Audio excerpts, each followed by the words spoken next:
Hello, children. How are you? Uh, you are new to this class, class 9, and you have taken up commerce as your subject. Now, we are here to help you out. All the teachers are here to help you out in your future proceedings.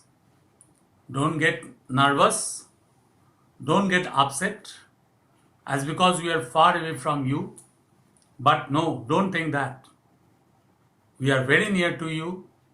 You are within our hearts, and we always think of you to make you better every time, to give you support every time.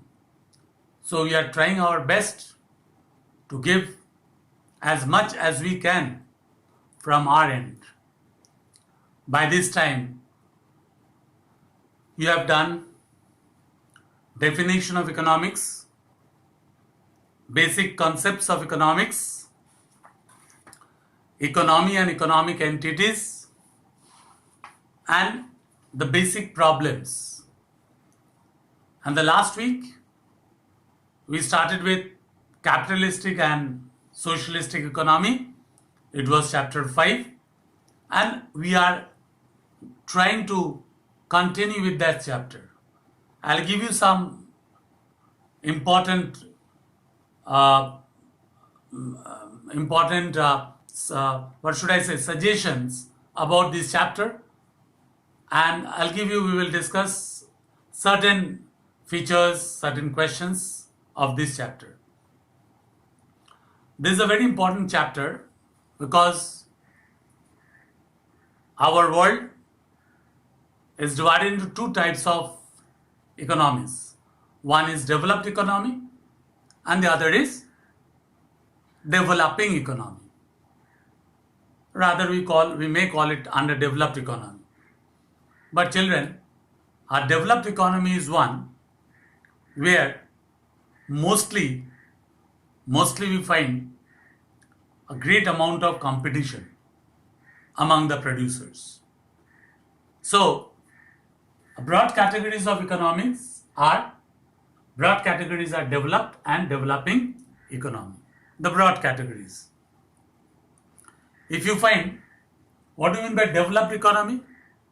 Where there are people who have equal income equality, where the people own the factors of production, where the people have capital in their hand. So these are called the capitalistic economies.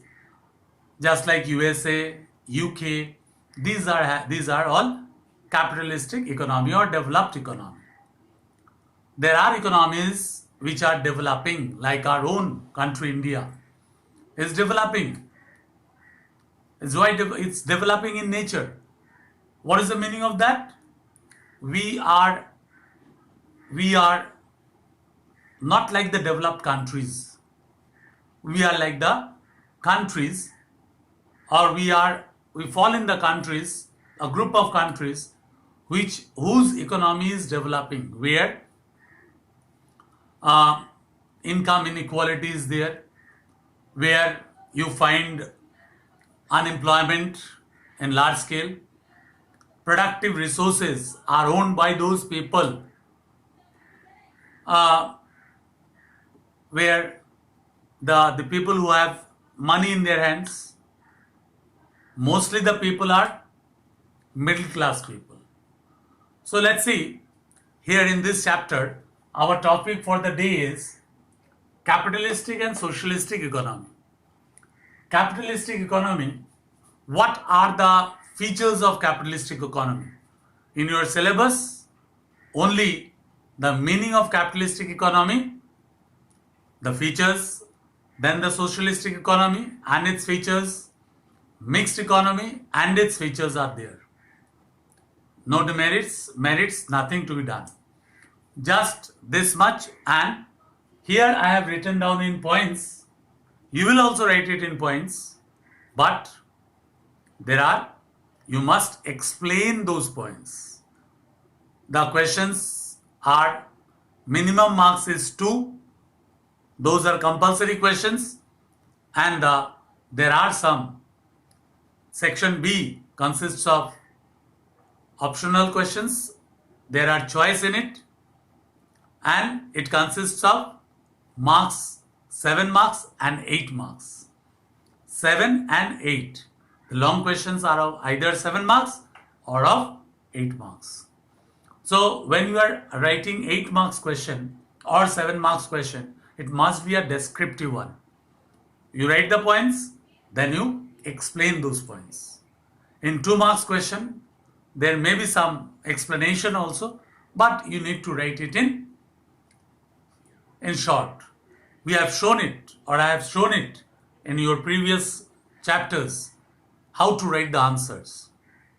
Here also, in this chapter also, in last week, I also gave you some answers, the way you should write the answers. I gave you those answers, and I also asked you to write answers on your own.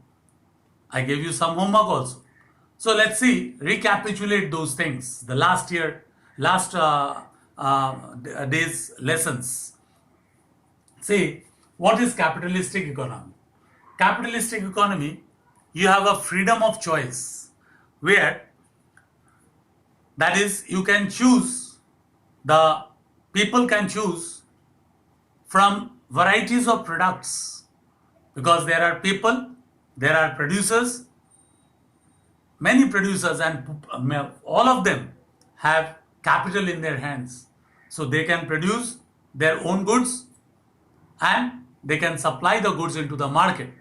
So there is lot amount of varieties of goods, and there are lot of people who can buy the goods, and they also have the money.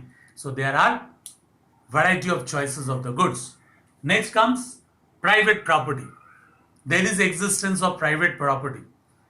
Most of the people own property of their own. Right to inheritance. The properties can be inherited by the coming generations, by the next generations. Okay, it won't pass to the government. Next comes freedom of enterprise. Anyone can start any enterprise. They can be engaged in any occupation. And there is always a competition. Always a competition, because all the people, all the producers, they have money in their hands. And when they have money in their hands, all of them can purchase the factors of production.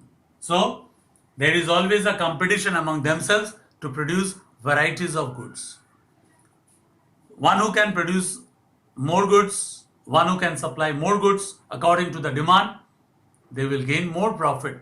So they are very much interested to compete against each other. Is it clear? So now, next one is price mechanism. Price is determined by whom? By the market forces of demand and supply. It's the demand which determines the price of the goods in the market. When there is a demand in the market, the goods for which there are demands in the market, those goods will be produced.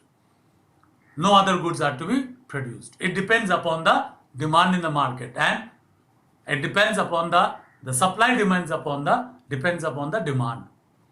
And with this demand and supply, the prices of the commodities are determined in the market. Government does not determine it. Okay? Then there is profit motive. The motive is always earning of profit. Always profit. No service motive exists. The people always try to gain profit. Then minimum government, no government interferes in this kind of economy. Next, socialistic economy. What is it? There is lot of government interference. All the productive resources of the country is owned by the government. No private property is there. No one can start a business, no one can start an enterprise of their own. They cannot own any property. Then the productive resources are owned by the government. There is always economic planning. Planning is there. Economic planning. There is a central authority. The government is there who plans every activity of the economy. And social welfare. The government always thinks of social welfare. The countries like Cuba, China, they have this socialistic economy. Everything depends upon the government. Then there is classless society. Classless because everyone is working under government, and everyone the economy incomes are divided among them. There is equality of income. Someone does have crores of rupees and someone don't have anything. It's not like that. Most of the people have their income, and their more or less is not equal, but equality of income is there. They have the earning so that they can buy their necessary items. So there is a society which is classless, and there is no competition in the economy because all the goods are being produced by the government. Who will compete? No one will compete with the who will compete? No one will compete because it's only one person, one institution, that is government is there who is doing it. So that is what is the difference between a capitalistic and a socialistic economy. So there are certain economies, there are who are developed, and there are certain economies who are developing. In our next class, children, we will also throw light on developed and developing economy, as also we will start with the mixed economy. So now it's time to go, and hope you are all practicing to wear mask at home, and you are trying to be safe. Keep your distance, social distance, wherever you go out, but don't go out very often. If it's very necessity, then you go out. Otherwise, stay back home, stay safe, so that we can meet you as early as possible. Thank you. Bye.